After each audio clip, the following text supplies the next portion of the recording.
सभी का स्वागत है अपने YouTube चैनल KRS क्लासेज में। जैसा कि आप सभी को मालूम है, हमने चैप्टर नंबर 1 स्टार्ट किया हुआ है 12th फिजिक्स का, जिसका नाम है विद्युत क्षेत्र एवं आवेश।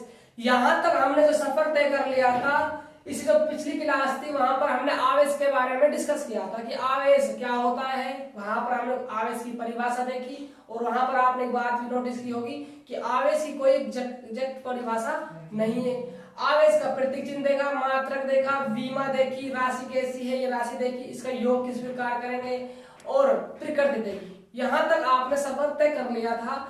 आज जो हमारी हेडिंग होगी वो होगी आवेश के गुणधर्म। तो आप हेडिंग डालिए आवेश के गुणधर्म। देखिए आवेश के गुणधर्म।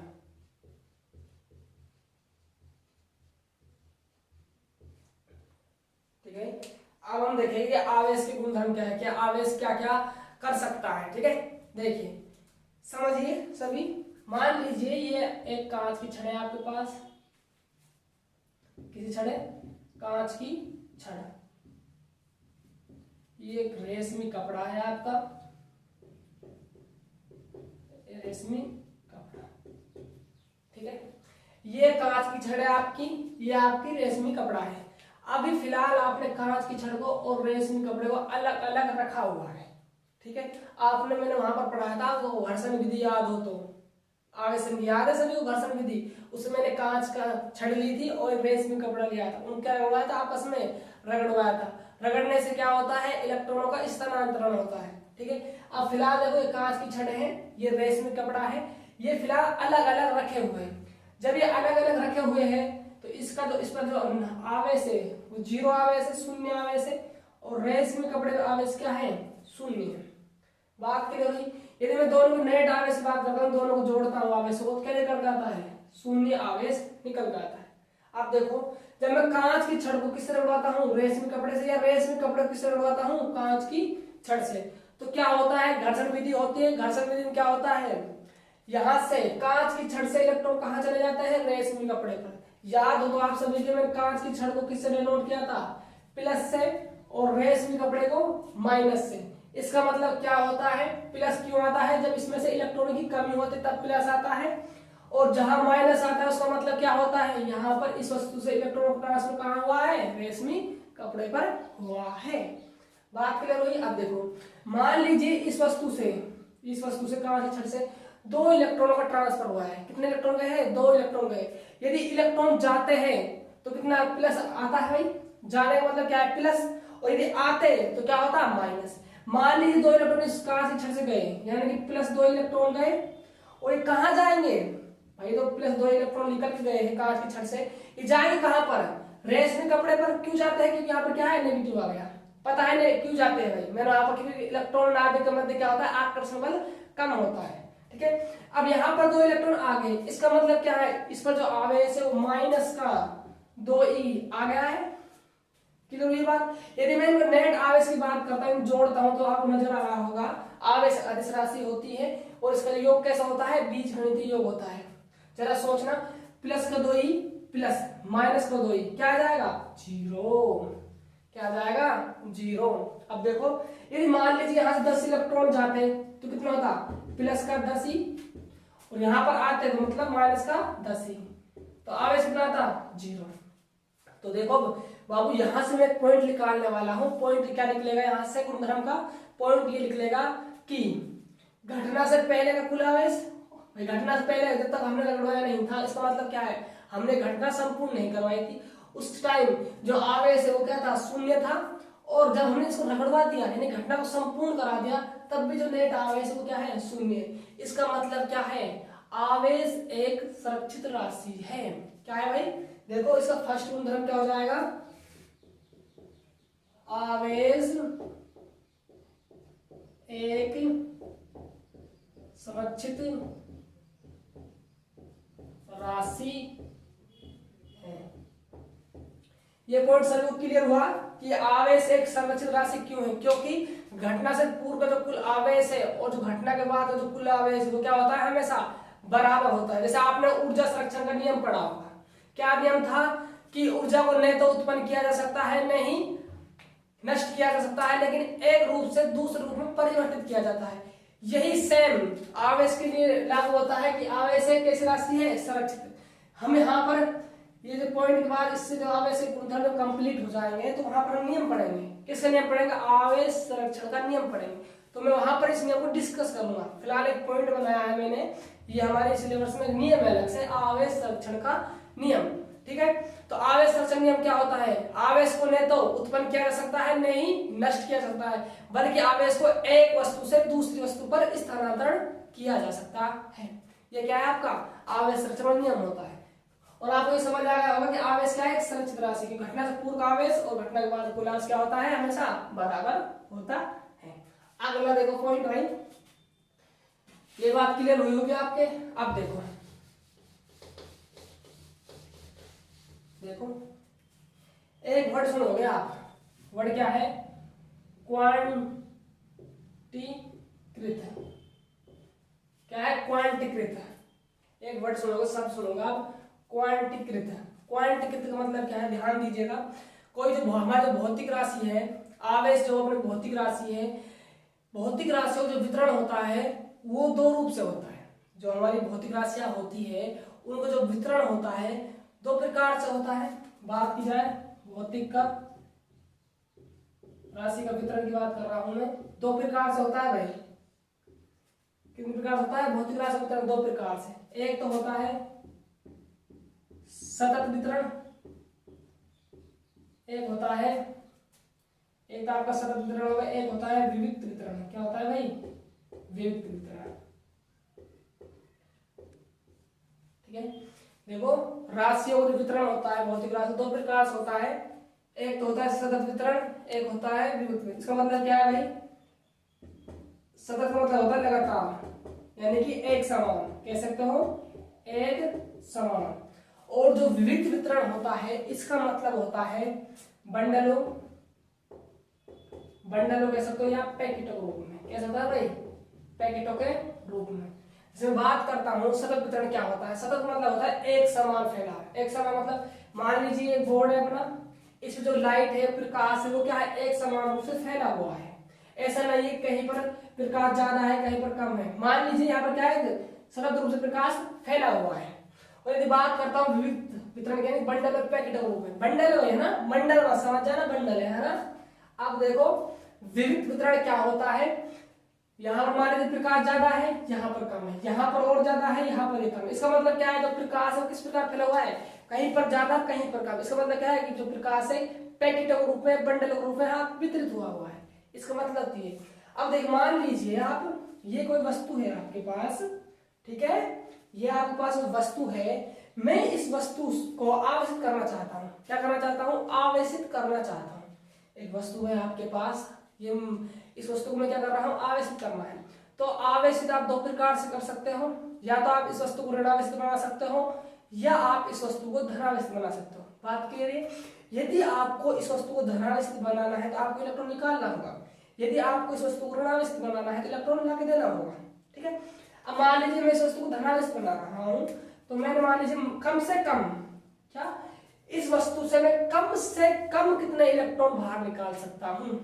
मेरा आपसे क्वेश्चन है, ये वस्तु है, मुझे ये धनावेशित बना रही है, मैं कम से कम, ऋणावेशित बना सकते हो आप, है ना, मैं धनावेशित बना रहा हूँ, आप इस वस्तु से कम कितने इलेक्ट्रॉन बाहर निकाल सकते हो? कम से कम बताइए।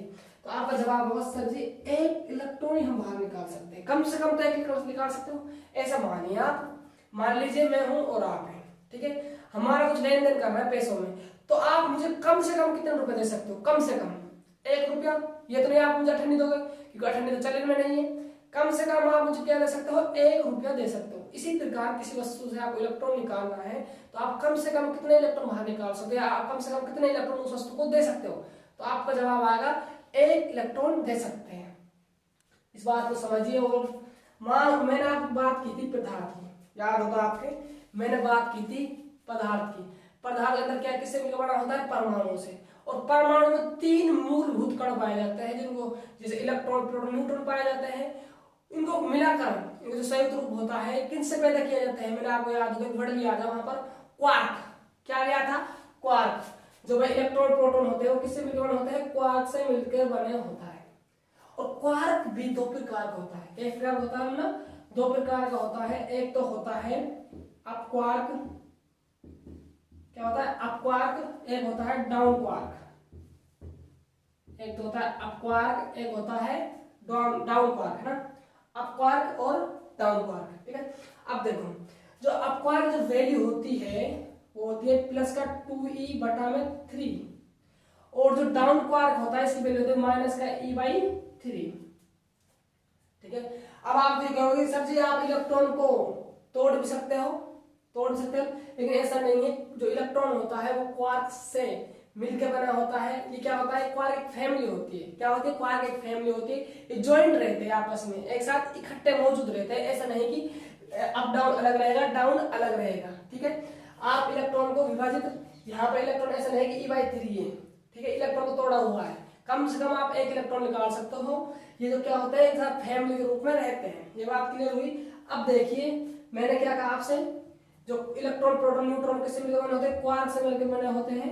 क्वार्क दो प्रकार का होता है, अप क्वार्क और डाउन क्वार्क। यदि अप क्वार्क की वैल्यू की बात करता हूं तो इसका मान होता है प्लस का 2e/3, और डाउन क्वार्क की वैल्यू की बात करता हूं माइनस e/3 होता है। अब देखिए आप, यदि मुझे इलेक्ट्रॉन बनाना है, क्या चाहिए मुझे इलेक्ट्रॉन। यदि बात करूं मैं इलेक्ट्रॉन किन किन से मिलकर बना होता है, मैं बात कर रहा हूं इलेक्ट्रॉन की, इलेक्ट्रॉन किससे मिलकर बना होता है, तो ये मिलकर बना होता है 3 डाउन क्वार्क से। किससे मिलकर बना होता है ना, 3 डाउन क्वार्क से मिलकर बना होता है। आप देखो नजर दीजिए, 3 डाउन क्वार्क लेने हैं। एक क्वार्क की वैल्यू कितनी है, माइनस e/3, 3 लेना तो माइनस e/3, माइनस का e/3। एलसीएम आपको नजर आ रहा होगा, 3 आएगा एलसीएम यहाँ से, ठीक है, और ऊपर से माइनस 3 को मार दिया, क्या बच गया, माइनस e बच गया, ठीक है। अब देखो यदि मुझे प्रोटॉन बनाना है, क्या बनाना है, प्रोटॉन किससे मिलकर बना होगा, तो ये मिलकर बना होता है 2 अप डाउन से, और इसमें एक ऐड हो जाता है down quark, sorry up down हो गया, हाँ डाउन अप डाउन नहीं लिखना है, अप क्वार्क लिखना है ना, अप क्वार्क और डाउन क्वार्क से मिलकर बना होता है, ठीक है। ये बात क्लियर हुई। अब देखो 2 अप क्वार्क मतलब क्या है, माइनस का प्लस का 2e प्लस 3, एक की वैल्यू है कितनी बार लेना है, 2 बार लेना है, प्लस का 2e/3 और माइनस एक क्या लेना है, वो डाउन क्वार्क e/3। एल से कितना आ गया यहाँ से 3, ठीक है। अब देखो 2 4e और माइनस का e कितना आ गया 3e बटा में 3 प्लस का e आ गया, ठीक है, प्लस का e। तो ये चीज तो वैसे आपको समझाने के लिए थी कि आप इलेक्ट्रॉन को टुकड़ों में नहीं निकाल सकते। ले आपने आधा निकाल लिया, आधा पौना निकाल लिया। इलेक्ट्रॉन हमेशा 1 लिख लेगा, 2 लिख लेगा, 3 लिख लेगा। ये देखो यहाँ पर 1 इलेक्ट्रॉन मतलब क्या है, यहाँ पर 1.6 गुना 10 की घात माइनस 19 कूलम आवेश निकाल लिया इसमें से आपने, ठीक है। अब तो यहाँ आ जाओ, ये चीज तो बस आपको दिखाई थी मैंने, इलेक्ट्रॉन को आप टुकड़ों में निकाल सकते हैं, ठीक है। अब देखो यहाँ जाओ, है ना, जरा दिमाग लगाना भाई, है ना। मान लीजिए आपने एक इलेक्ट्रॉन निकाला, इसका मतलब क्या है, 1.6 गुना 10 घात माइनस 19 कूलम की आपने कमी कर दिया आवेश की, ठीक है। यदि मैं 2 इलेक्ट्रॉन निकालता तो इसका मतलब क्या था भाई, आपने देखो 2 × 6 12 गुणा 10 की घात माइनस 19 कूलम इसमें से निकाल दिया। यही मतलब है 3 निकाल 3 ही। यदि मैं n इलेक्ट्रॉन बाहर निकाल लेता तो क्या हो जाएगा सूत्र Ne, क्यों इतना आवाज बाहर निकल रहा। इसमें आपसे क्वेश्चन पूछूं कि आप तो ये बताइए, क्या आप कुछ भी आवेश बाहर निकाल सकते हो वस्तु से। क्वेश्चन क्या है, आप वस्तु से कुछ भी आवेश बाहर निकाल सकते हो, बताइए जरा सोचिए। नहीं, आप हमेशा आवेश को क्या निकालोगे, देखो आवेश को आप इलेक्ट्रॉन के हमेशा गुणज के रूप में ही बाहर निकालोगे। यदि आप 1 इलेक्ट्रॉन निकालते हो तो 1 ही, 2 निकालते हो 2 ही, 3 निकालते हो 3 ही, 4 निकालते हो 4 ही, ऐसे n इलेक्ट्रॉन निकालो तो Ne। ऐसा नहीं कि आपने आधा निकाल लिया पौना निकाल, ऐसा नहीं करना, ठीक है। ये क्या है आपका, इससे क्या पता चलता है, जो निकल रहे नंबर निकल रहे, इसका मतलब क्या है, जो आवेश क्या है, क्वांटीकृत राशि है। तो सेकंड इसकी जो गुणधर्म है वो क्या हो जाएगा, आवेश एक क्वांटीकृत राशि है। ये बात आप क्लियर हुई। देखो यदि आप एग्जाम में ऐसा क्वेश्चन आता है, आवेश के कोई 2 गुणधर्म लिखिए, तो सबसे बेहतरीन गुणधर्म 2 मैं लिखवा चुका हूं आपको। एक तो है आवेश एक संरक्षित राशि, पता है मैं हर चीज देखो आपको रीजन बता रहा हूं कि संरक्षित क्यों है, क्वांटीकृत क्यों है, ठीक है। आवेश एक क्वांटीकृत राशि है, ठीक है। तो ये सबसे अच्छे क्या है, आवेश गुण।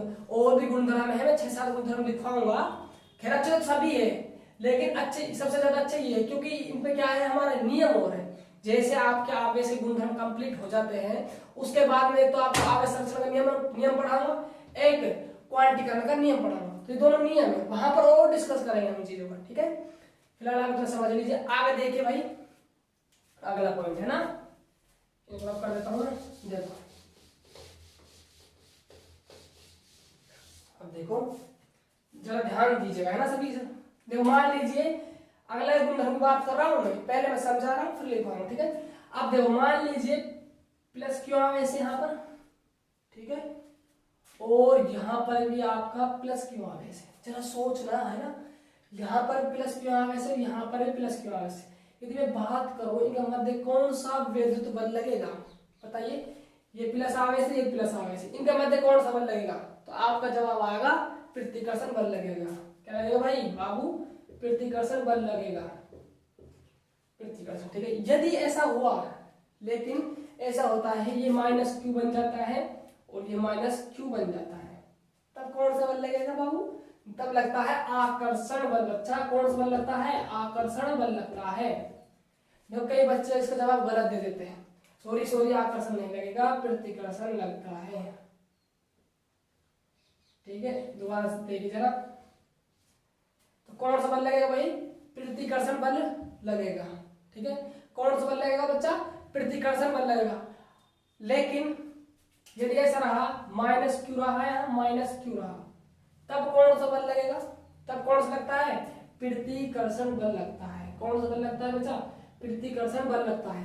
देखो यहाँ पर बहुत सारे बच्चे गलत जवाब दे देते हैं, वो कहते हैं कि सर जी यहाँ पर क्या लगेगा, आकर्षण बल लगता है। क्यों जवाब देते हैं, देखो मैंने क्या कहा, लेकिन यहाँ पर कौन सा बलेगा, वो समझ जाते हैं हाँ यहाँ प्रतिकर्षण है, यहाँ डेफिनेट क्या होगा, आकर्षण होगा। लेकिन ऐसा नहीं है, क्योंकि जो सजातीय आवेश होते हैं वो हमेशा प्रतिकर्षण बल महसूस करते हैं, और जो विजातीय आवेश होते हैं उनके मध्य हमेशा आकर्षण बल लगता है। देखो ये प्लस प्लस था सजातीय, ये माइनस माइनस से सजातीय, तो क्या लगेगा, प्रतिकर्षण। यदि ऐसा होता तो ये प्लस क्यों है या माइनस क्यों आवेश, तब कौन सा बल लगता, तब कौन सा लगता, आकर्षण बल लगता। कौन सा बल लगता भाई, बल तो बहुत सारे हैं, आकर्षण प्रतिकर्षण, देखिए कौन सा बल है, कौन सा चैप्टर पढ़ रहे हैं हम, स्थिर वैद्युति, तो कौन सा बल है ये, वैद्युत बल है ना, वैद्युत प्रतिकर्षण बल, ठीक है बच्चा। अब देखो तो यहां से आपको पॉइंट नजर आ रहा होगा जो हम लिखने वाले हैं। देखो सजातीय आवेशों के मध्य, सजातीय आवेशों के मध्य प्रतिकर्षण बल लगता है, तथा विजातीय आवेशों के मध्य कौन बल लगता है, आकर्षण बल लगता है। तो लिखिए आप इसको, समझ आ रहा होगा आप, ये लिखो भाई, है ना। देखो सजातीय आवेशों के मध्य प्रतिकर्षण बल लगता है, सजातीय आवेशों के मध्य प्रतिकर्षण बल लगता है, तथा विजातीय आवेशों के मध्य लगने वाले बल की प्रकृति कैसे होती है भाई, आकर्षण, आकर्षण होती, ठीक है। बात क्लियर है यहाँ पर। देखो सजातीय आवेशों के मध्य प्रतिकर्षण बल लगता है, तथा विजातीय आवेशों के मध्य लगने वाले बल की प्रकृति कैसी होगी, आकर्षण होती है, ठीक है। यहाँ समझ आ गया होगा, ठीक है। अब देखो मैं यहाँ पर एक क्वेश्चन लेके चल रहा हूँ, इसी पे बेस्ट क्वेश्चन है, बड़ा शानदार क्वेश्चन है, आपको मजा आएगा 100%। तो आप अपना दिमाग लगाइएगा भाई, ठीक है। क्वेश्चन क्या है, क्वेश्चन देखो एक बार, क्वेश्चन है आपका, देखो आवेशों, यदि कोई ऐसे लिखो आप क्वेश्चन को, दो आवेशों से देखो, दो आवेशों Q1 व Q2, दो आवेशों Q1 व Q2 के मध्य लगने वाले बल की प्रकृति लिखो, जबकि आप कंडीशन दी हुई है भैया, कौन कौन सी कंडीशन में आपको बल की प्रकृति बता रहे हैं। प्रकृति का मतलब क्या होता है, धनात्मक आकर्षण या प्रतिकर्षण, है ना। अब देखो क्वेश्चन है आपके पास, दो आवेश दिए होंगे, आपको लिखूंगा मैं, है ना, संबंध Q1 Q2 के मध्य लगने वाले बल की प्रकृति लिखो, जबकि, जबकि मतलब क्या रिलेशन दिया होगा, जबकि ऐसा हो Q1 डॉट Q2, इसका मतलब क्या है, गुणा में क्या हो, लेस देन 0 हो। इस अवस्था में जो बल की प्रकृति कैसे हो बतानी है आपको। यदि Q1 Q2 ग्रेटर देन क्या हो, 0 हो, तब बल की प्रकृति कैसी होगी। यदि ऐसा रहा हो Q1 Q2 बराबर क्या रहा हो, 0, तब बल की प्रकृति कैसी होगी। तो जरा सोचिए और अपना आंसर दीजिए, ठीक है। Q1 Q2 लेस देन 0, इसका मतलब क्या है, Q1 और Q2 की कोई वैल्यू नहीं होगी, उनको आपने आपस में क्या क्या होगा, गुणा क्या होगा, और गुणा करने पर, दोबारा समझना, Q1 और Q2 कोई दो आवेश रहे होंगे, उनको आपने आपस में क्या किया होगा, गुणा किया होगा, और जो गुणा करने पर क्या आया होगा, 0 से छोटा मान आया, ये तो मतलब लेस देगा, 0 से छोटा होगा, ठीक है। तो आप सोचिए, कोई दो वैल्यू सोचिए जिनसे 0 छोटा मान आ सकता है। देखो यदि आपने मान 3 और 2 का रिलेशन ले चलिए आप, तो इसमें भी, इसमें भी, इसमें भी, समझिए 3 और 2 का ले लीजिए आप, एक तो आपके पास 3 गुलाम आवेश है, एक 3 गुलाम आवेश है। यदि 2 गुलाम है ना, 3 गुलाम आवेश है, एक आपके पास 2 गुलाम आवेश है। मान लीजिए प्लस का 3 गुलाम है और माइनस का 2 गुलाम है, ऐसा नहीं था, ऐसा मान लीजिए माइनस का 3 है, प्लस का 2, जैसा आपका मन की, अलग अलग मानना है पहले कंडीशन में। जैसे मान लीजिए आपने माइनस का 3 माना और प्लस का 2 माना, क्या आएगा, माइनस का 6। बताओ 0 छोटा है नहीं। यदि आपने ऐसा रहा हो, प्लस माइनस का 3 ले लिया, माइनस का 2 ले लिया, प्लस का 6। यदि ऐसे ले लिया हो आपने, प्लस का 3 ले लिया और प्लस का 2 ले लिया, तब भी क्या आएगा, प्लस का 6। तो 6 तो भाई 0 से बड़ा हो गया, और तो माइनस 6 ये क्या हो गया, 0 से छोटा हो गया। यानी कि आप कह सकते हो जो एक आवेश होगा वो तो धनात्मक होगा, और जो एक आवेश होगा आपका वो कैसा होना चाहिए, ऋणात्मक। यानी कि कैसा आवेश है ये, विजातीय प्रकृति के आवेश है। और जब आपको विजातीय प्रकृति होती है तो लगने वाला बल कैसा होता है, आकर्षण बल होता है। तो यहाँ पर कौन सा बल आएगा, आकर्षण बल होगा। क्या होगा भाई, आकर्षण बल होगा। यदि बात करता हूँ इस रिलेशन की, इसका मतलब क्या है, Q1 गुणा Q2 ग्रेटर देन 0, यानी Q1 Q2 जो वैल्यू आपस में गुणा की होगी आपने, तो 0 से बड़े आने चाहिए। तो 0 से बड़े एक कंडीशन ये है कि तो माइनस माइनस के दोनों आवेश हो, या दोनों आवेश किसके हो, प्लस प्लस के। इसका मतलब क्या है, सजातीय आवेश है, और जब सजातीय आवेश होते हैं तो कौन सा बल लगता है, प्रतिकर्षण बल लगता है। क्या लगेगा बच्चा, प्रतिकर्षण बल लगता है। बात करें अब देखो यहाँ इस रिलेशन में बात करता हूँ मैं, Q1 गुणा Q2 बराबर 0 है।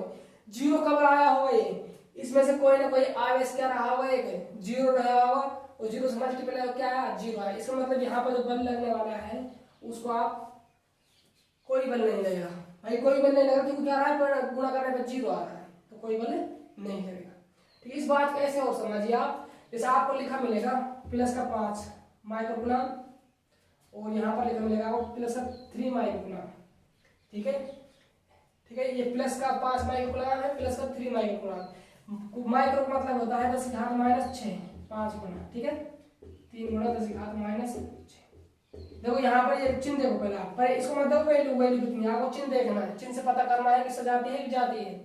प्लस है, यहाँ पर प्लस है, इसका मतलब क्या है, सजातीय आवेश। और जब सजातीय आवेश होते हैं तो बल कैसे लगता है, प्रतिकर्षण।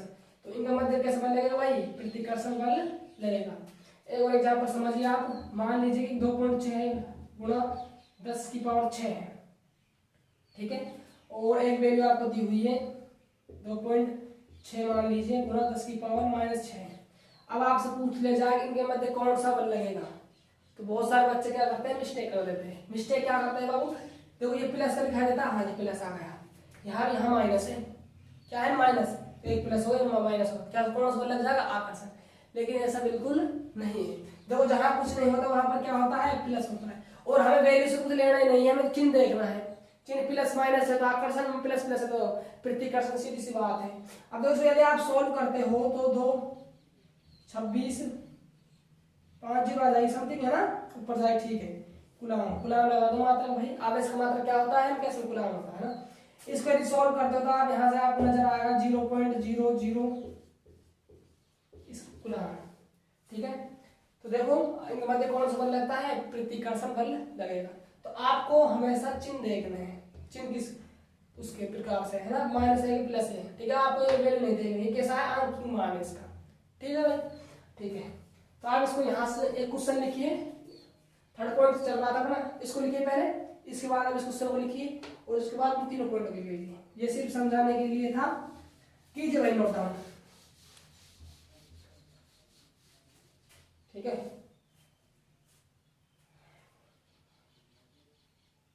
कर लिया, ठीक। अगला देखो है ना, ये हमारे 3 पॉइंट हो चुके हैं आवेश की गुणधर्म हो गए। अब देखो अगला पॉइंट,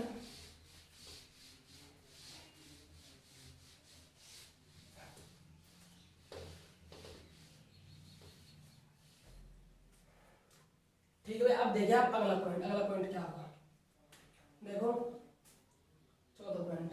पहला आप समझिए, मान कोई पदार्थ मोस्टली 2 प्रकार का मान चलिए आप, एक तो होता है चालक, एक होता है कुचालक होता है। डिस्कस कर रहे हैं पदार्थ के बारे में। पदार्थ 2 टाइप का हो सकता है, कौन कौन सा, एक तो हो सकता है आपका चालक, एक क्या हो सकता है आपका कुचालक। ठीक है भाई, पदार्थ 2 प्रकार का होता है, चालक और कुचालक। चालक वो होते हैं जिनमें आवेश क्या हो, आवेश का प्रवाह हो, और कुचालक क्या होते हैं, आवेश का प्रवाह ना हो। ठीक है, बात क्लियर हुई यहाँ तक। पदार्थ 2 प्रकार के माने हमने, चालक होता है, कुचालक होता है। चालक वो होते हैं जिनमें आवेश का प्रवाह होता है, कुचालक वो होते हैं जिनमें आवेश का प्रवाह नहीं होता है। ठीक है, अब देखिए आप इस बात को समझिए, ध्यान दीजिएगा सर, बोर्ड पर है ना, बहुत अच्छा एक शानदार कंसेप्ट निकलने वाला है यहाँ से। ठीक है, मान लीजिए वस्तु है, क्या है आपके पास, वस्तु है, और ये वस्तु कैसी है, चालक है। क्या है भाई, वस्तु चालक है। ठीक है, ये हमने भरी, ये ठोस वस्तु है। ठीक है, ये क्या चालक है, आप अपने पेन से इसको पूरे को डार्कनेस कर देना भैया ना, मेरे पास मार्कर है तो मैं इसमें इतना ही कर पा रहा हूँ मार्कर। ठीक है, अब देखो इसके अंदर आवेश उपस्थित है, प्लस प्लस प्लस दिखाई दे रहा होगा आपको, पॉजिटिव चार्ज उपस्थित है इसके अंदर वस्तु के अंदर। ठीक है, ठीक है, एक और कुचालक वस्तु है, ये पूरा डार्कनेस में है ना, डार्कनेस कर लेना भाई है ना, मार्कर से कंप्लीट ना हो पाएगी। ठीक है, इसके ऊपर पॉजिटिव चार्ज है। ठीक है, अब देखो ध्यान दीजिए, चालक है वस्तु, ये कौन सी वस्तु भाई, कुचालक। ठीक है लाडो, अब देखिए आप जरा सोचना क्या हो, देखो चालक है, चालक का मतलब क्या है, आवेश फ्लो होगा। ठीक है, अब देखो ये प्लस है, ये प्लस है, और प्लस प्लस सजातीय आवेश हुए शायद, है ना सजातीय आवेश। और जब आवेश सजातीय हो जाता है तो उनके मध्य कौन सा बल लगता है, प्रतिकर्षण बल लगता है। यानी कि ये इसको धक्का मारेगा, ये इसको धक्का मारेगा, ये इसको धक्का, ये धक्का, भाई धक्का धक्का चलेगा, इसमें कहानी धक्के धक्के वाली बात नहीं समझ। दोबारा देखो आप, ये प्लस चार्ज, ये प्लस चार्ज है, प्लस प्लस का मतलब क्या है, कौन सा बल लगेगा, प्रतिकर्षण बल लगेगा, और प्रतिकर्षण बल लगेगा तो ये क्या होगा, आपस में दूर जाएंगे। दूर जाने का मतलब क्या है मेरे बच्चों, इससे मतलब ये है कि चार्ज कहाँ जाएंगे, बाहर आ जाएंगे, यानी कि चार्ज कहाँ पर आ जाएंगे, सतह पर आ जाएंगे। कहाँ पर आ जाएंगे, सतह पर आ जाएंगे। आप तो इसको ऐसे समझिए, जबरदस्त कहानी है, इस प्रकार समझिए। मान लीजिए आप अपने क्लास में, आप अपने क्लास में मान लीजिए 20 बच्चे हों, सपोज कीजिए आप अपनी क्लास में 20 बच्चे हों, और 20 बच्चे एक साथ बैठे हुए हैं। बच्चों को आप प्रेस दर्शाइए। ठीक है, 20 बच्चे हो आप एक क्लास में एक साथ बैठे हुए हो, और आपसे बोल दिया जाए कि आप लात घुसा मारो एक दूसरे, क्या मारो, लात घुसा। तो क्या होगा, क्लास में एक दूसरे क्या मारने लग जाएंगे, लात घुसा मारने लग जाएंगे।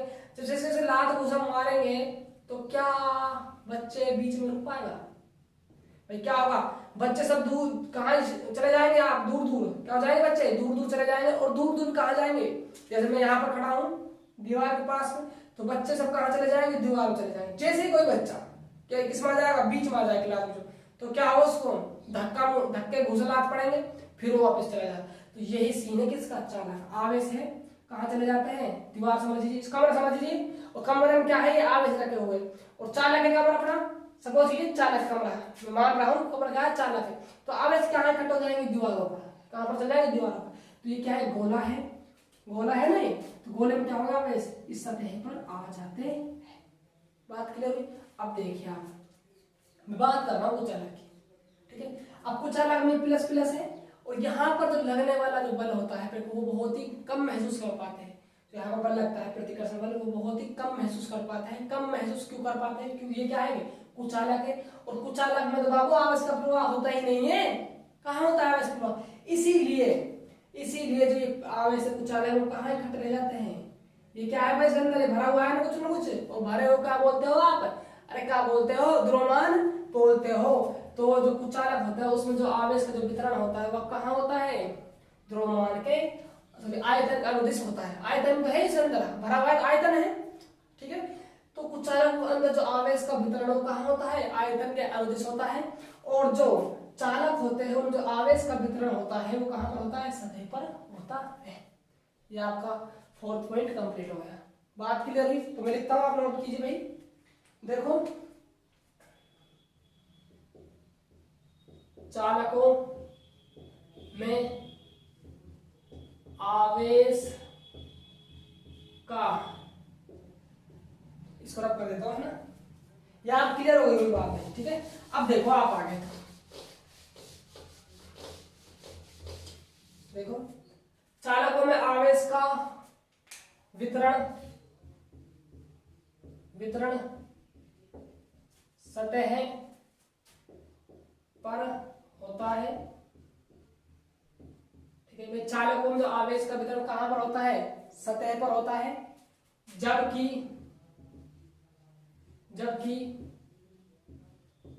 कुचालक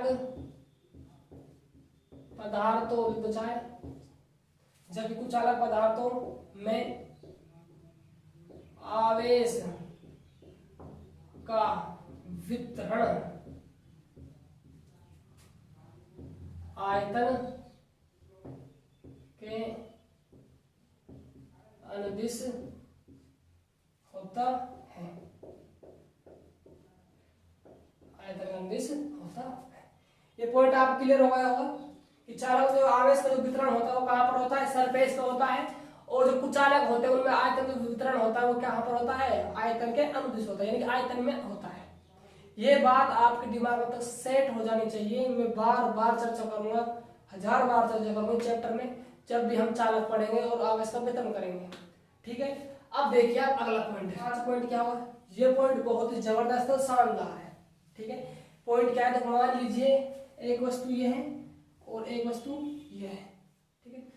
ये ठोस है, ये खोखली है, यदि मैं आवेश, ये खोखली वस्तु मैंने आवेश दिया इसको, तो आवेश क्या अंदर जा पाएगा, चालक है ये वस्तु, ठीक है। क्या आवेश अंदर जा पाएगा, ये वस्तु कैसे कुचालक, क्या इसके अंदर आवेश जा पाएगा। ये दोनों वस्तु कैसी है भाई, चालक मान लीजिए इसको भी, और इस वस्तु को कैसे मान लीजिए, चालक मान लीजिए। मैं लिख देता हूं समझने के लिए, वस्तु कैसी, दोनों चालक है, दोनों सेम मान लीजिए, वस्तु कैसी, चालक है। ये कैसी है, खोखली वस्तु है, और ये कैसी है, ठोस वस्तु है। आपने इसको आवेश दिया, क्या आवेश अंदर जाएगा, पहली बात, क्या आवेश खोखली वस्तु के अंदर जाएगा, बिल्कुल नहीं जाएगा। इस बात को ऐसे समझिए, मान लीजिए आपका रूम है, रूम को आप खोखला चालक मान लीजिए, आपने आवेश रखा यहाँ पर, वायु में आवेश रखा, खोखला है बीच में, क्या अकेला आवेश रुक पाएगा यहाँ, क्या रुक पाएगा, हमेशा नहीं रुक पाएगा, क्योंकि आवेश वहीं पर एकत्रित होता है जहां पर द्रव्यमान होता है। कहां पर होता है भाई, द्रव्यमान जहां पर होता है, बिना द्रव्यमान के आवेश एकत्रित नहीं होता। तो आवेश क्या होगा, मान लीजिए उंगली है, खोखली चालक है, दिया आवेश, तो अंदर नहीं जाएगा, कहां पर जाएगा, सिर्फ सतह पर जाएगा। लेकिन ठोस चालक है तो आवेश कहां चला जाएगा, भीतर, और भीतर जाने के बाद कौन सा बल लगेगा, इनके बाद प्रतिकर्षण बल लगता है, जिसका कहां पर एकत्रित हो जाते हैं, ये सतह पर आ जाते हैं। सतह पर तो आ जाएंगे, लेकिन जा सकते हैं कहां पर, अंदर जा सकते हैं भाई। पहले तो अंदर जाएंगे, अंदर जाने के बाद वो द्रव्यमान मिल गया, जैसे वो द्रव्यमान मिल जाता है, द्रव्यमान मिलने के बाद क्या लगाने लगता है, प्रतिकर्षण बल लगता है, प्रतिकर्षण बल लगने के बाद ये कहां पर आ जाते हैं, अपने सतह पर आ जाते हैं। तो यहां से नोट पॉइंट क्या निकला आपका, 5 पॉइंट क्या निकला, कि द्रव्यमान के बिना आवेश का वितरण संभव नहीं है। बिना द्रव्यमान के आवेश का वितरण संभव नहीं है। ठीक है, आप इस पॉइंट को नोट कीजिए। ठीक है, देखिए आप देखो भाई, बिना द्रव्यमान के आवेश का वितरण संभव नहीं है। पॉइंट क्या बन गया आपका? बिना द्रव्यमान के आवेश का वितरण संभव नहीं। ठीक है, देखिए आप, मैं नोट स्टार और पॉइंट लिखवा रहा हूं। पॉइंट बड़ा जबरदस्त है, आपके आगे काम आने वाला है। पहले आप इसको नोट डाउन कीजिए। ठीक है, मैं आगे चलता हूं भाई। देखो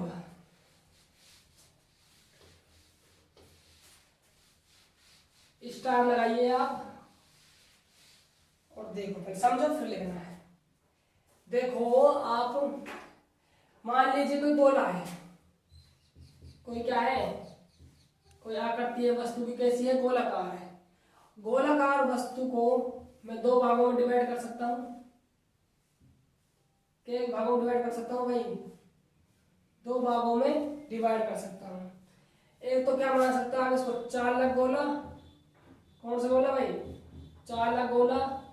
और एक क्या मान सकते हो आप इसको? कुचालक गोला।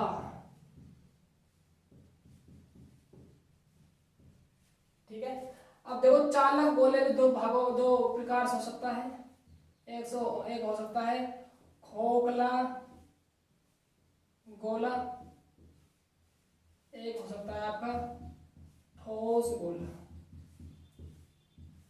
इसी प्रकार जो कुचालक गोला है वो भी दो प्रकार का हो सकता है। एक तो हो सकता है आपका खोखला कुचालक गोला, एक आपका हो सकता है ठोस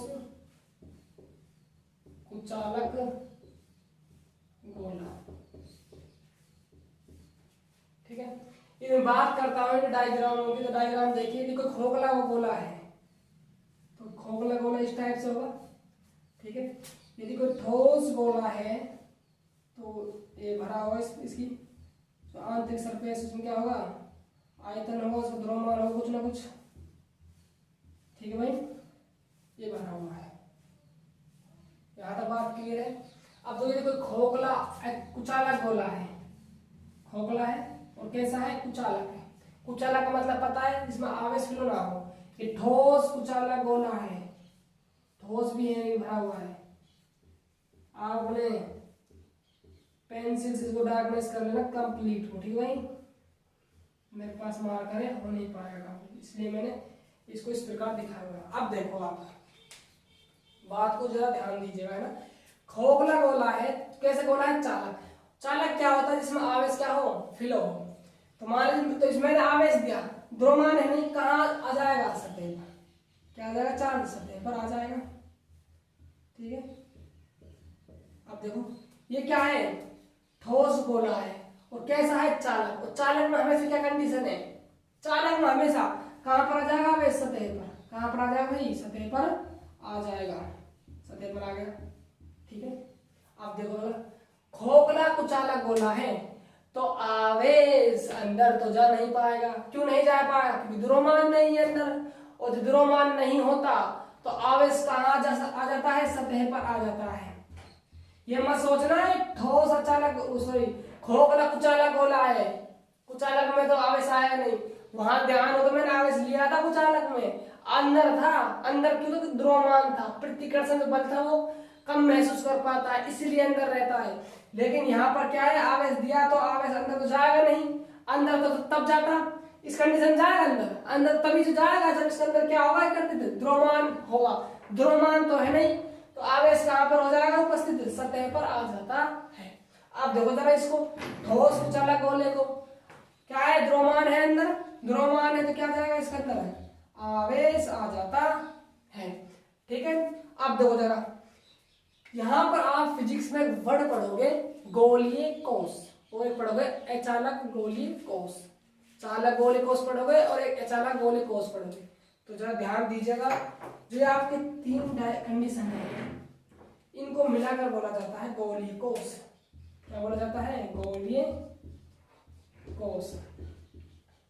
चालक गोलीय कोष बोल दीजिए, ठीक है। इसको बोला जाता है अचालक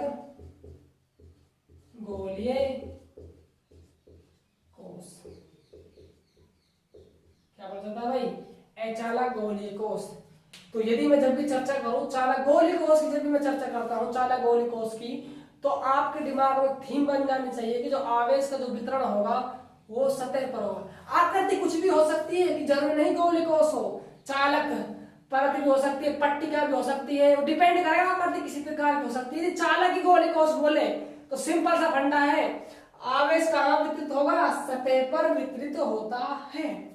बात की थोड़ी ये सब गुणधर्म, ये एक्स्ट्रा पॉइंट था इसमें लिखवा दिया है, इसके आपको दिक्कत आगे नहीं। थोड़ा वीडियो ज्यादा लंबा हो जाएगा, और जो नेक्स्ट जो अगले गुणधर्म बच चुके हैं, जो भी है 3-4 जो गुणधर्म बचे हुए हैं, उसको हम अगले क्लास में करवा देंगे। यदि दोस्तों आपको हमारे वीडियो अच्छे लगते हैं तो हमारे वीडियो लाइक कीजिए, और वीडियो जितना हो सके अपने दोस्तों के साथ शेयर कीजिए, और यदि चैनल पर नए आए हो तो चैनल को सब्सक्राइब कीजिए, और बेल आइकन प्रेस, जो बेल आइकन घंटी है उसको प्रेस कर लेना भाई, क्योंकि जैसे ही हम न्यू वीडियो डालते हैं कोई, उसकी जो नोटिफिकेशन है आपके पास सबसे जल्दी पहुंच जाए। ठीक है दोस्तों, तो मिलते हैं लाडलो अगली क्लास में। Bye bye, take care.